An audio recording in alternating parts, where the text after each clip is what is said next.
Summer vacation চলছে। School থেকে holiday homework দেওয়া হয় বাচ্চাদের। কেন দেওয়া হয়?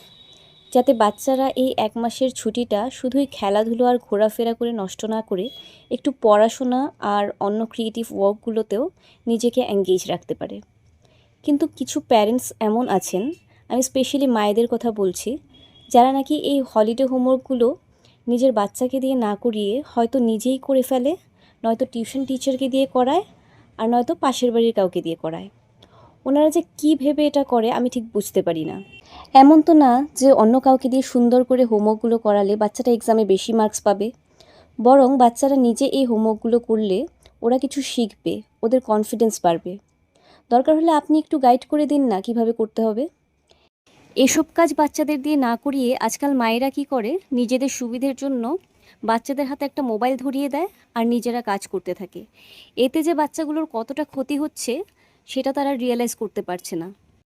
আচ্ছা, যাই হোক, অনেক কিছু বললাম। আমারও যেহেতু সামার ভ্যাকেশন চলছে, তো ভাবলাম বাচ্চাদের মতো আমিও কিছু একটা করি বাড়িতে বসে। আমার এক ভাইপোর থেকে ক্রেয়ন্স নিয়ে আসলাম আর গুগল থেকে একটা ছবি বের করে বসে পড়লাম আঁকতে। যদিও অনেক দিন যাবত এসব ড্রয়িংয়ের কোনো প্র্যাকটিসই নেই, তাও একটু ট্রাই করলাম আর কি। জানি ছবিটা ছোট বাচ্চাদের মতো হয়েছে, তাও তোমরা জানিও তো কীরকম লাগলো।